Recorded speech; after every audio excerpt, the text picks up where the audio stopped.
La verdad que me parece fundamental a la hora de generar políticas de Estado.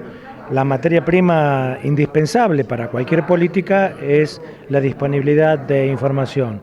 Y bueno, y a través de este registro, como recién lo presentaba la secretaria de Lechería, es un insumo básico para poder generar acciones que tiendan a fomentar una actividad tan importante como es la lechería en nuestra provincia, que a la hora de analizar los puestos de trabajo que genera, entre directos e indirectos, genera más puestos de trabajo que el sector automotriz. Y por otro lado, es uno de los motores fundamentales de economías regionales y del interior de nuestra provincia. En términos micro y macroeconómicos, refiriéndome a su análisis del sector lechero, ¿cómo está la situación hoy en el país? Yo diría que la lechería hoy está pasando por una situación, y teniendo en cuenta que es una actividad extremadamente cíclica, con vaivenes de subas y bajas, yo diría que tanto el sector primario, el primer eslabón, como el sector industrial, está en un momento donde por lo menos los números están cerrando. A nivel de sector primario, la relación existente entre el precio del litro de leche, el kilo de maíz o el kilo de soja es una situación favorable. Obviamente que el impacto no es para todos lo mismo, no hay un costo de producción de leche que sea para todos lo mismo. Ahí depende los sistemas de producción, depende el nivel de productividad que tenga cada establecimiento, si el alimento lo produce o lo compra y demás. Pero en términos generales yo diría de que estamos pasando por un momento en donde, a diferencia de las crisis cíclicas que vive la lechería, hoy estamos en relaciones mucho más favorables que lo que estábamos hace 7 u 8 meses atrás. Una de las propuestas del Ministerio de Agricultura es la creación de tambos asociativos a partir de estos datos que pudimos ver hoy. ¿Qué opinión le merece esto y cuál ha sido la propuesta específica que ha tenido el Ministerio para con las cooperativas lecheras? Bien, el tema de los tambos asociativos, nosotros venimos trabajando en este tema desde hace prácticamente un año. Nosotros a mediados del año pasado veíamos que la producción no solamente no crecía, sino que muchos tambos quedaban fuera del sistema.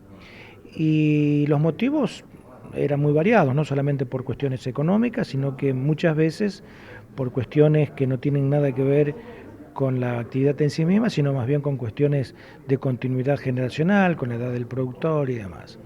Entonces nosotros desde la cooperativa nos planteamos, bueno, qué podíamos hacer para de alguna manera amortiguar esa realidad.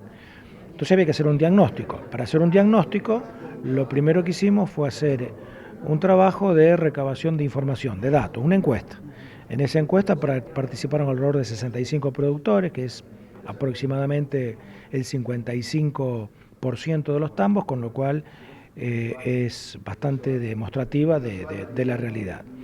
En esa encuesta nosotros lo que tratamos de recabar es datos productivos, económicos y fundamentalmente sociales, por la cuestión que recién hablábamos, que tiene que ver edad del productor, composición familiar, continuidad generacional, formación del productor y demás.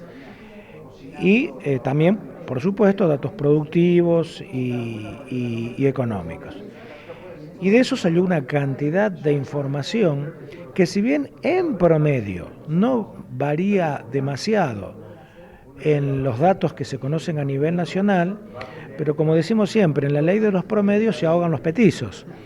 Y veíamos que los extremos eran realmente, había una brecha tremenda. Por ejemplo, en los datos de productividad, que a nosotros nos dio una productividad media de 7.550 litros por hectárea año, dándonos levemente superior a la media nacional, que son 7.450. Pero el dato llamativo es que teníamos productores de 18.000 litros por hectárea año y productores de 4.000 hectáreas año. Obviamente ese productor de 4.000 litros por hectárea año no hay precio que le alcance para cubrir semejante brecha. Por otro lado, cuestiones que tienen que ver con aspectos reproductivos, con cuestiones sanitarias, con el tema, por ejemplo, un dato que estoy recordando, la mortandad de terneros, que ese es el dato que me va a permitir la reposición futura de vaquillonas. muy poca información y la poca que hay con un porcentaje de mortandad muy alto. Después en aspectos económicos, en donde también el común denominador, la gestión en sí misma, no hay una mirada, en términos generales obviamente, una mirada del productor como un empresario, sino más bien como el chacarero tradicional. La escala, mucho lo que aparece, uno de los principales problemas que aparece en la encuesta es la calidad de mano de obra. Y obviamente cuando hablamos de calidad de mano de obra es un tema que está vinculado directamente con la escala. No se puede tener buena mano de obra si no hay escala. Es difícil que una persona sepa ser un buen ordeñador, un buen vaquero, un buen inseminador, un buen mecánico. Sabemos que las actividades del campo son lo más diversas. Entonces también aparece la escala. Y ahí entonces nosotros, dijimos, acá hay que empezar a trabajar sobre sistemas asociativos y habría varias formas que nosotros planteamos. Y empezamos a convocar gente y claramente surge que no había una intención de poder asociarse entre productores en un establecimiento determinado para producir. Sí aparece la necesidad de que Manfrey, en este caso, lidere un proceso en donde Manfrey disponga de una infraestructura y poder generar una especie de megatambo para los productores.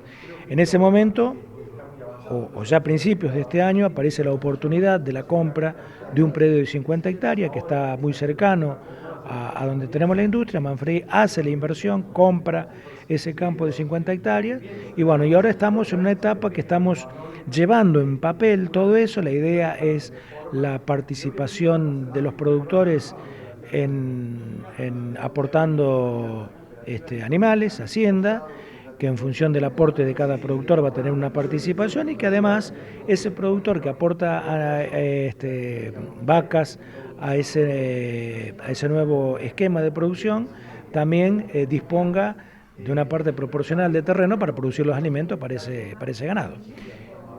Y el Ministerio como socio estratégico en todo esto, ¿cuál sería el aporte más que todo de financiamiento que podría llegar a...? Lo que hemos solicitado en la reunión de hoy sí es fundamentalmente en lo que hace la infraestructura, porque es decir, en cuanto a la cantidad de hacienda, el productor lo va a aportar. El equipamiento, los mismos proveedores de equipamiento lo financian. Y acá la necesidad de financiamiento es para la infraestructura. Sabemos que el momento no es el óptimo para acceder a un financiamiento adecuado para este tipo de inversiones, pero lo que sí tenemos que hacer es generar todo el proceso de información y de garantías para que cuando las condiciones lo prevean no tengamos que empezar a hacer los deberes, sino que ya los tengamos hechos.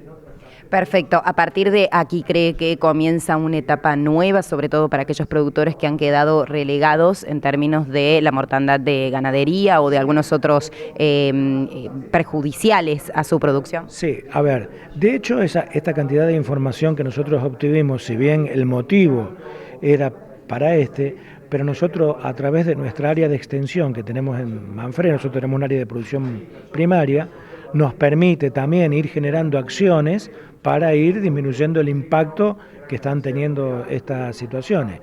Que indudablemente estos procesos en el mundo, hoy el tema de la concentración de tambos se está dando, yo no sé si nosotros lo vamos a evitar, pero Córdoba fue marcando tendencia en muchas cuestiones, en muchos aspectos, y creo que ante este cambio de paradigma en la producción de leche, una vez más Córdoba está marcando un camino, y en ese sentido me parece que la reunión de hoy fue muy importante porque las cooperativas que estamos más o menos planteando lo mismo, que tenemos las mismas dudas, nos va a ayudar para que intercambiemos dudas, opiniones, y nos va a ayudar a ir allanando el camino.